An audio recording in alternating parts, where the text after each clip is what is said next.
মুহাম্মাদুর রাসূলুল্লাহ সাল্লাল্লাহু আলাইহি ওয়াসাল্লাম উনি দুনিয়াতে আগমন করবার পর থেকে নিয়ে আল্লাহ এই হাবিবের প্রতি পরিপূর্ণ তদারকি রাখছেন একজন ফেরেশতার মাধ্যমে। তার নাম কি? হযরত জিবরিল আমিন। জোরে বলেন। জিবরিল আমিনের মাধ্যমে আল্লাহ একটা সিস্টেম সাজায়া দিয়েছেন, আমার হাবিবুল্লাহকে আমি দুনিয়াতে পাঠাবো। মায়ের গর্ভ থাকাকালীন সময় থেকে নিয়ে জিবরিল তুমি যাও, আমার হাবিবের পরিপূর্ণ দায়িত্ব, পরিপূর্ণ দেখভাল, নিরাপত্তার বিষয় তুমি নিজে বডিগার্ড হইয়া আমার হাবিবের সব খোঁজ খবর রাখবা। এই মুহাম্মাদুর রাসূলুল্লাহ সাল্লাল্লাহু আলাইহি ওয়াসাল্লাম নবুয়ত প্রাপ্তির পর যখন দ্বীনের দাওয়াত দিতে মানুষের কাছে প্রস্তুত হয়ে যান, যেই মানুষগুলোর কাছে আমার আপনার নবী এত বেশি পছন্দের ছিলেন, এত বেশি মহব্বতের ছিলেন, আদরের ছিলেন, যেই মানুষগুলো এক কথাই বলে দিত, মক্কায় যদি কোনো সত্যবাদী মানুষ তোমরা খুঁজতে চাও তাহলে সর্বপ্রথম তোমরা মুহাম্মদের দিকে তাকাও। সুবহান। মক্কায় যদি কোনো আমানতদার মানুষ খুঁজতে চাও তাহলে তোমরা আব্দুল্লাহর সন্তান মুহাম্মদকে দেখো। মক্কায় যদি কোনো ভালো সৎ চরিত্রবান সন্তান তোমরা দেখতে চাও তাহলে তোমরা সর্বপ্রথম আব্দুল্লাহর সন্তান মুহাম্মদের দিকে তোমরা মুতাওয়াজ্জো হও। এই নবী সবার কাছেই প্রিয় ছিল, সবার কাছেই বড় সম্মানের নবী আমার। সব মানুষেরা মুহাম্মাদুর রাসূলুল্লাহকে বড্ড মহব্বত করে, ভালোবাসে, তার উপর বিশ্বাস রাখে। মুহাম্মদ সত্যবাদী, আমানতদার। মুহাম্মদ এতদিন যাবৎ বেশ ভালো মানুষ ছিল, কিন্তু নবুয়ত পাওয়ার পর আমার আপনার নবী মুহাম্মাদুর রাসূলুল্লাহর উপর আল্লাহ যখন দায়িত্ব দিয়ে দিয়েছেন, মুহাম্মদ এখন আর থেমে থাকার সময় নয়, এখন তুমি মুহাম্মদ মানুষদের কাছে যাই আমি আল্লাহ এক আল্লাহর দাওয়াত দিয়ে দিবা। আল্লাহর নবী যখন দাওয়াতের জন্য প্রস্তুত হয়ে যান, সব মানুষগুলো যারা এতদিন বলতো মুহাম্মদের চাইতে ভালো কোনো মানুষ দুনিয়ায় নাই, মুহাম্মদের চাইতে ভালো কোনো মানুষ দুনিয়ায় নাই, তার মতো আমানতদার মানুষ নাই, তার মতো সত্যবাদী মানুষ নাই, তার মতো ভালো জাতের মানুষ দুনিয়ায় নাই। এই মানুষগুলো আল্লাহর দ্বীনের দাওয়াত যখন রাসূলের কাছে আসে তখন মুহাম্মদকে সবচাইতে খারাপ ভাষা, সবচাইতে খারাপ জায়গায় তারা দাঁড় করাইতে চাইছে। কথা বলেন ঠিক কিনা? ওয়ামা নাকামু মিনহুম ইল্লা আন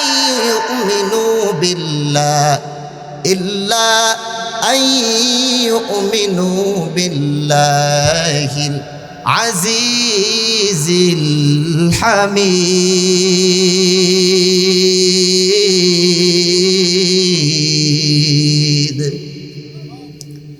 الذي له ملك السماوات والأرض والله على كل شيء شهيد।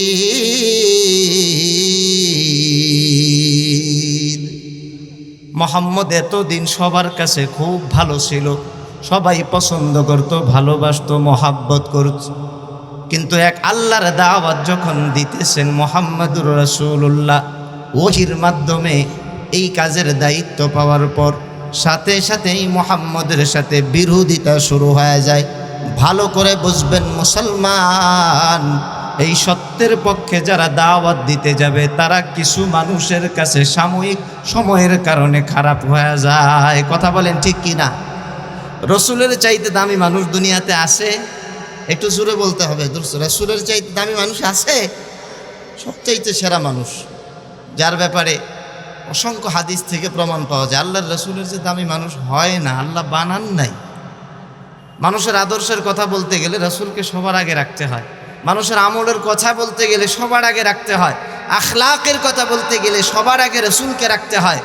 যদি বলি আমানতের সাথে সবচাইতে কাজ আঞ্জাম দেনেওয়ালা মানুষকে, সেই মানুষটা হলো সবচেয়ে বেশি যার নাম আসবে তিনি হলেন মুহাম্মাদুর রাসূলুল্লাহ সাল্লাল্লাহু আলাইহি ওয়াসাল্লাম। তিনি আল্লাহর এই দিনের দাওয়াত দিতে যায়। আল্লাহ আল্লাহ। বর্তমান সময়ে আমাদের মধ্যে একটা সংকীর্ণ ভাব আছে যে হুজুর দাওয়াত দিতে গেলে, মানুষকে দিনের কথা বলতে গেলে এক জাতের মানুষ আছে, তারা তাদেরকে দূরে রাখবার জন্য শয়তানের ওয়াসওয়াসায় পড়িয়া, আমি বলবো না ইচ্ছাকৃত, শয়তানের ওয়াসওয়াসায় পড়িয়া তারা মুহাম্মদের দল এই আলেমদেরকে তিরস্কার করে। এমন মানুষ সমাজে আছে না ভাই? দেখবেন অনেক জায়গায় এমন সন্তান আছে, যদি বলে ভাই তুমি নামাজ পড়ো না, আসো নামাজটা পড়ে যাও। অনেক বড় লোক মানুষ, নামাজের ক্ষেত্রে তার কোনো আগ্রহ নেই, অথচ তার বাবা মসজিদের মূল দায়িত্বের। তো নামাজ পড়ো না কেন, আসো আজকে নামাজটা পড়ো। যদি ইমাম সাহেবও ডাক দেয়, বলে হুজুর আমার কাপড় খারাপ, কথা কি বলে? আচ্ছা ঠিক আছে, তোমার যদি কাপড় খারাপ হয়, আসো এখানে তুমি তোমার কাপড় চেঞ্জ করে অন্য কাপড় পরে তুমি নামাজ পড়বা। এই অফার যখন করা হয়, হুজুর এখন শরীরটা বেশি ভালো লাগতেছে না। 3 নাম্বার পয়েন্টে যখন আবার বলে যে আচ্ছা ঠিক আছে, তোমার কোন দিকে সমস্যা, অসুস্থতা, আসো তোমার ফু দিয়ে দিয়ে আল্লাহ সুস্থ বানায় দিই। এরপর বলে হুজুর এখন আসলে আমি নামাজ পড়বো না, মুড নাই। আল্লাহ, কি নাই ভাই? এখন সে নামাজ পড়বে না, তার মুড নাই।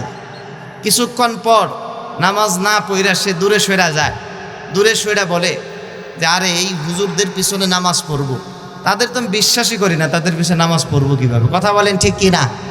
আমাদের সমাজে এমন কিছু মানুষ আছে, হুজুরদেরকে বলে তাদের পিছনে নামাজ পড়বো। এক জাতের মানুষও আছে এমন।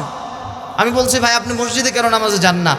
ভাই মসজিদে আমি যে নামাজ পড়তে যাব, ইমাম সাহেব যারা আছে এদের তোমার বিশ্বাসই হয় না। নাউজুবিল্লাহ, জোরে বলেন নাউজুবিল্লাহ। শয়তান ওয়াসওয়াসা দেয়, শয়তান ওয়াসওয়াসা দিয়ে আল্লাহর রহমত থেকে তারে দূরে সরায় রাখছে। সে ভুল ধরতেছে, হুজুরের পিছে কেন নামাজ পড়বো? কত হাজি সাহেব তার পিছে নামাজ পড়ে, কত তাবলীগের সাথী তার পিছনে নামাজ পড়ে, কত বড় বড় হক্কানি আলেম তার পিছনে নামাজ পড়ে। আল্লাহ, কত বুঝমান সৎ মানুষগুলা, সমাজের দামি মানুষগুলা তার পিছনে নামাজ পড়ে। কিছু মানুষ এমন আছে, তারা হুজুরদের পিছনে নামাজও পড়তেছে না, হুজুরদের কাজেও অ্যাড হইতেছে না, আবার শেষ পর্যায়ে বলতেছে যে না হুজুরদের বিশ্বাসই হয় না। এমন যারা আছে, এই মানুষগুলো কারা আপনারা জানেন? হ্যাঁ, এই মানুষগুলো হলো ওই মানুষ, ওমা নাকামু মিনহুম ইল্লা আইয়ুমিনু বিল্লাহিল আজিজিল হামিদ। মুহাম্মদ বড় ভালো ছিল, মুহাম্মদ সবার কাছে বড় প্রিয় পাত্র। এই মুহাম্মদ যখন এক আল্লাহর দ্বীনের দাওয়াত দেন, আবু জাহেল এতদিন বলতো মুহাম্মদের মতো সন্তান হয় না, উতবা সাইবা এতদিন বলতো মুহাম্মদ এত দামি সন্তান, মুহাম্মদের মতো এত দামি মানুষ দুনিয়ায় নাই। কিন্তু যখন আমার আপনার নবী মুহাম্মদুর রাসূলুল্লাহ দ্বীনের দাওয়াত দেওয়ার জন্য প্রস্তুত হয়ে গেছেন আল্লাহর আদেশে, এই অবস্থায় মুহাম্মদের সাথে তারা বিরোধিতা শুরু করে দিছে। এখন বলে মুহাম্মদ ভালো না, মুহাম্মদ তেমন ভালো মানুষ না, কেমন খারাপ মুহাম্মদ। সাথে সাথে আবু জাহাল একটা আওয়াজ বের করে দিল, মুহাম্মদ পাগল। বলেন নাউজুবিল্লাহ। আমার আপনার নবী কি পাগল? এই জুড়ে বলেন না পাগল কি? কিছু মানুষ এখনো সমাজে পাইবে, এই মানুষগুলো আলেম উলামাদেরকে মহব্বত করে না, আলেম উলামার পিছনে দাঁড়ায় নামাজ পড়বে এটা অসম্মান মনে করে, বেবরকত মনে করে। কিছু মানুষ সমাজে আপনারা পাইবেন, সামনে কিছুই বলে না, কিন্তু পিছন দিক দিয়ে তারা আওয়াজ তুলে, যার পিছনে নামাজ পড়বো তাকে আমি বিশ্বাসই করি না। আপনি একটু মিলায় দেখেন, আল্লাহর নবীর সাথে যেমন বিরোধিতা করছে আবু জাহেল, আল্লাহর নবীর সাথে যেমন বিরোধিতা করছে উতবা সাইবা, এই মানুষগুলো যদি আপনি একটু হিসাব মিলান, সমর্থনের মানুষ হিসাবে এই মানুষগুলোর জাত হয়ে যায় আবু জাহেল আর উতবা সাইবার মতো জাত। কথা বলেন ঠিক কিনা? এক পর্যায়ে বিরোধিতা করতে করতে আবু লাহাব নবী পাকের প্রিয় চাচা ছিলেন, মুহাম্মদের ব্যাপারে আবু লাহাব বলল তাব্বান লাকা ইয়া মুহাম্মদ, ও মুহাম্মদ তোমাকে আমি দেখতে পারি না, পছন্দ হয় না।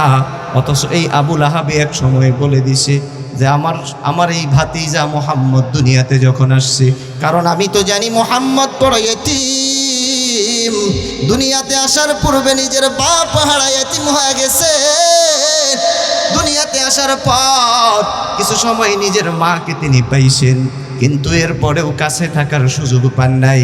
কিছু সময় পর আমার আপনার নবী মুহাম্মদুর রাসূলুল্লাহ সাল্লাল্লাহু আলাইহি ওয়াসাল্লাম নিজের মাকে হারায় ফেলছেন।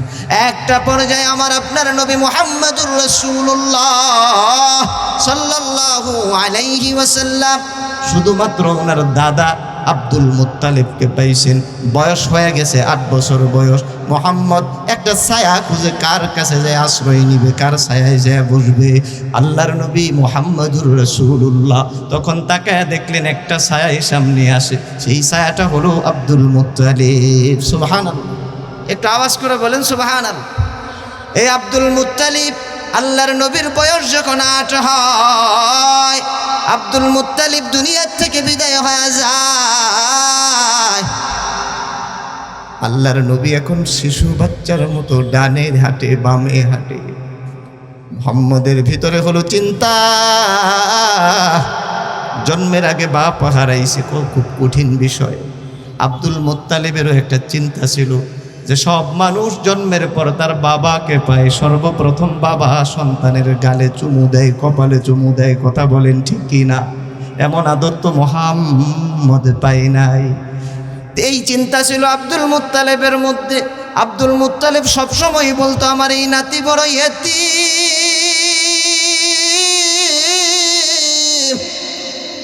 ওর কেউ নাই। কিন্তু এই মায়ার দাদাও যখন দুনিয়া থেকে বিদায় হয়ে গেল, আব্দুল মুত্তালিব দুনিয়া থেকে বিদায় হওয়ার পর আমার আপনার নবী মুহাম্মদুর রাসূলুল্লাহ দাঁড়ায় আছেন এতিম সন্তানের মতো। এতদিন তো মারে পাইছে, এতদিন তো নিজের দাদাকে পাইছে, এখন দাদাকে হারায়া মুহাম্মদুর রাসূলুল্লাহ ডান দিকে হাঁটে, বামে হাঁটে, সামনে হাঁটে। খুঁজে আমাকে এখন কে খবর রাখবে, কে আমাকে ছায়া দিবে? এখন তো আমার মা নাই, এখন তো আমার বাবা নাই। আমার একজন কাছের ছিল, ছায়া দিতে পারতো, আমার দাদা আব্দুল মুত্তালিব, সেও তো এখন দুনিয়া থেকে বিদায় হয়ে গেছে। মানুষগুলো কাছ থেকে অবস্থা দেখতেছেন, আমার আপনার নবী তাকায় আছেন। এক এক দিনের দিকে নজর পড়ে আর বারবার চিন্তা করে কার কাছে আমি গিয়ে ছায়া পাবো। আব্দুল মুত্তালিব বড় একটা ছায়া ছিল আমার আপনার নবী মুহাম্মদের জন্য, কিন্তু উনিও যখন বিদায় হয়ে গেছেন, আমার আপনার নবী মুহাম্মদুর রাসূলুল্লাহ সাল্লাল্লাহু আলাইহি ওয়াসাল্লাম এক একজনের হাত ধইরা বলে, ও বাজান জানেননি কি আমারে এখন দেখবে, এ আমারে এখন দেখবে। আমার দাদা আমারে বড্ড আদর করতো, আমার দাদা আমারে বড় মোহাব্বত করতো, কে আমাকে আমার এখন খোঁজ খবর রাখবেন? কার কাছে আমি যাব, কার ছায়ায় থাকবো? দৌড় দিয়ে কাছ থেকে আবু তালেব এসে বলে, মুহাম্মদ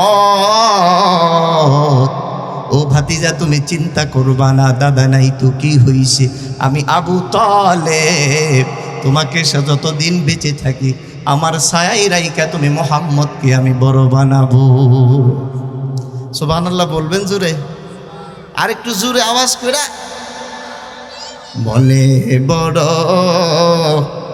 আশা ছিল যাব মদিনা। একটু মহব্বত নিয়ে যদি শোনা যায়, হয়তো ইমানের জোরে এই কথাগুলোর কারণে আল্লাহ মাফ করতে পারেন। এই ক্ষমতা আল্লাহর আছে না নাই? একটু জোরে আওয়াজ তুলতে হবে, আছে না নাই? যদি থাকে মহব্বত নিয়ে শুনবো। মনে বড় আশা ছিল যাব মদিনা, সালাম আমি করব গিয়ে, সালাম আমি করব গিয়ে নবীর রওজায়। মনে বড় আশা ছিল যাব মদিনা।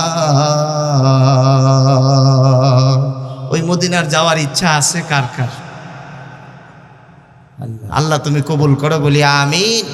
হাত নামাই। আল্লাহর নবীর একজন সাহাবী ছিলেন হযরত উমর রাদিয়াল্লাহু তাআলা। জোরে নাম বলতে হবে, কি নাম বললাম? আওয়াজ খুলা। হযরতে ওমর রাদিয়াল্লাহু তাআলা। আমার আলোচনা শুনতে বিরক্ত হইতেছেন? আল্লাহ তুমি কবুল করো, বলি আমিন। হযরত উমরের একটা তামান্না ছিল। সাহাবীরা বলতো, কি তামান্না তোমার, বলো? আল্লাহুম্মা রযুকনি শাহাদাতান ফি সাবিলিল্লাহ ওয়াল মাউতা ফি বালাদি রাসূল। আমি উমরের তেমন কোনো আমল নাই, আমি উমরের একটা চাওয়া হলো আল্লাহর কাছে, আল্লাহর রাস্তায় যেন আমি শহীদ হইতে পারি, বলি সুবহানাল্লাহ। আর দ্বিতীয় বড় একটা চাওয়া হলো আমি উমরকে যেন আল্লাহ মৃত্যুটা মদিনার শহরে দেয়া দেয়। সুবহানাল্লাহ বলবেন না? জোরে বলেন সুবহানাল্লাহ। আল্লাহ মদিনায় মৃত্যুবরণ করলে লাভ কি? আল্লাহর রাসূল বলেন, যে মানুষগুলো মদিনায় মৃত্যুবরণ করে আমার শহরে সে মারা যাওয়ার কারণে ইমানের সাথে, ওই মানুষগুলোর শাফাআত আমি রাসূলের উপর ওয়াজিব হয়ে যায়। আওয়াজে মনে হয় না? আরো জোরে। এজন্য মদিনায় যাওয়ার ইচ্ছা আছে সবার। নবীর প্রতি যার দরদ আছে সে অবশ্যই একবার না একবার রাসূলের রওজা দেখে আসতে চাইবে। কথা বলেন ঠিক কিনা? এজন্য খেয়াল করবেন, হুজুররা আল্লাহর রাসূলরা নিয়ে কথা বললে কষ্ট পায়। আরে জাতে মিল তো, জাতে মিল ওয়ারিস তো কষ্ট লাগে। আল্লাহর রাসূলকে যারা গালি দিতেছে, আল্লাহর রাসূলকে যারা কষ্ট দিতে চায়, আল্লাহর রাসূলের ক্ষেত্রে যারা অসম্মানজনক কথা ব্যবহার করে, আল্লাহর রাসূলকে যারা নিচু করার চেষ্টা করে, কসম আল্লাহর, আল্লাহ কোরআনের মাধ্যমে দলিল দিয়া সত্যায়ন দিয়া দিছে, তাদের অস্তিত্ব আল্লাহ দুনিয়াতে রাখেন না। কথা বলেন ঠিক কি না? আল্লাহ একটা আয়াত, একটা সূরাই কিন্তু নাজিল করে দিয়েছে। এই দুশ্মনী করতে করতে করতে করতে সাহাবীদের মধ্যে একটা কি বলে, মুশরিকদের মধ্যে একটা চিন্তা তৈরি হয়ে গেছিল। এজন্য সমাজে এখনো কিছু মানুষ আছে ভাই, তারা আলেমদের নিয়ে বদনাম করে। বিশ্বাস করেন তারাও ইমানদার, তাদের শয়তান ওয়াসওয়াসা দেয়, তারা ভালো, শয়তান তো দায়িত্ব নিয়ে নিছে, আল্লাহ আমি ভালোর সাথে ভালোরে থাকতে দিব না, মাঝে আমি পার্টিশন লাগাইয়া দিব। কথা বলেন ঠিক কি না?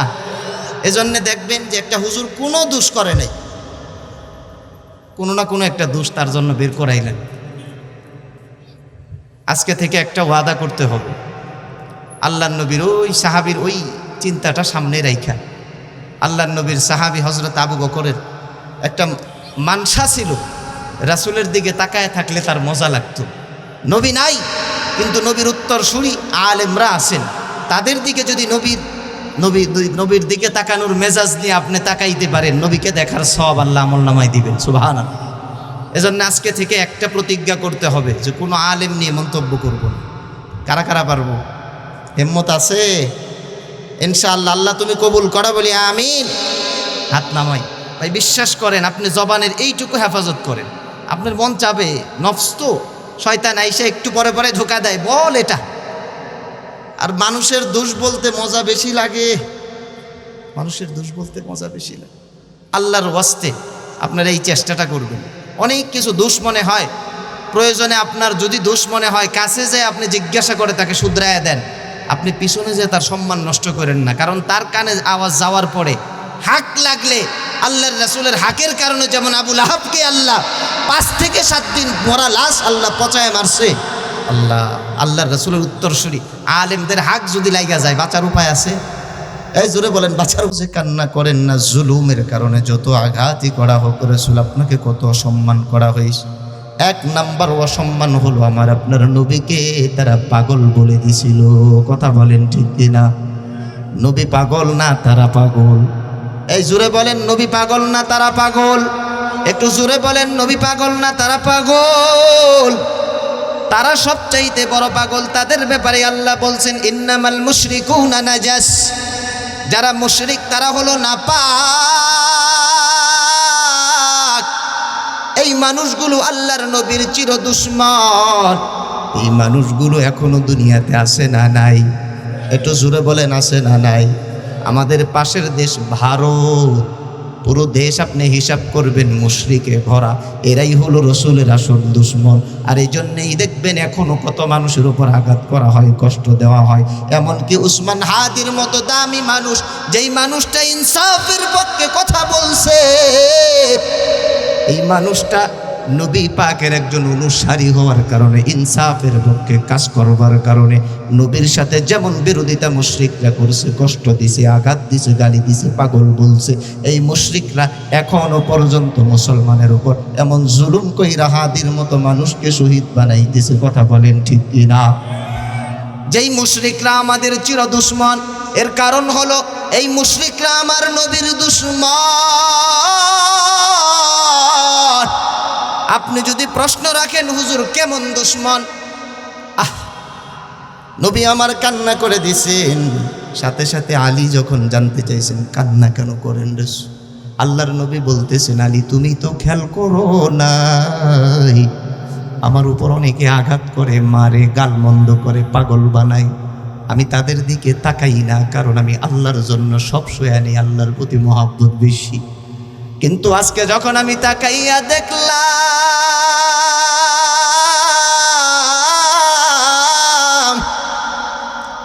যে মানুষটা আমার গায়ের মধ্যে পাথর নিক্ষেপ করলো, এটা অন্য কেউ নয়, আমার আপন চাচা আবু লাহাব। আমার চাচা তো জানে আমি কত ইতিম,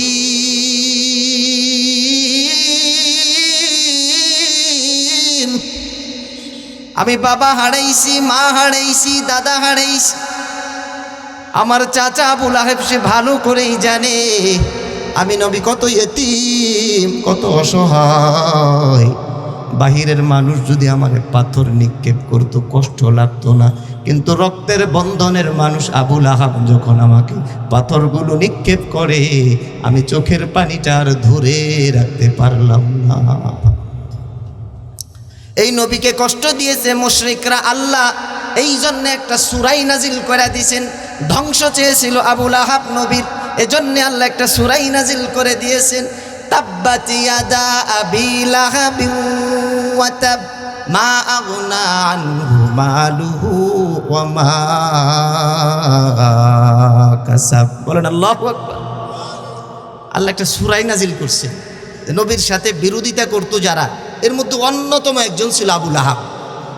আবু লাহাবের মৃত্যুর অবস্থা আমাদের সবার জানা আছে।